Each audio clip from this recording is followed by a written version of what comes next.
name's Michael Smith. I'm from Geelong. I'm 33 years old. I work for a company called Appselec. At the Gordon I studied Electrotechnology Certificate 3.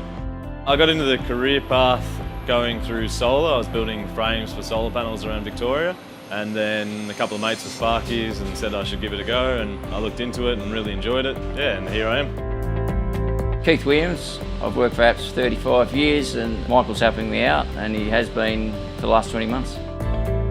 He's a clever guy, been a mature age apprentice, so I bounce ideas off him and vice versa, and it's a good working relationship. Often with the apprentices, when they finish their time, they move them on and they've got to be standouts, but I think I'd be vouching for him and he'll be staying.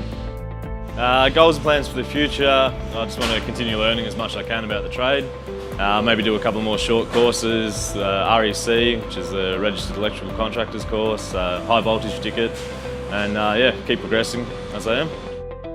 The course at the Gordon's been really good. I've got to learn stuff that I wouldn't necessarily see on a commercial site, so I learned stuff more about domestic and industrial. It's been an eye-opener and really rewarding.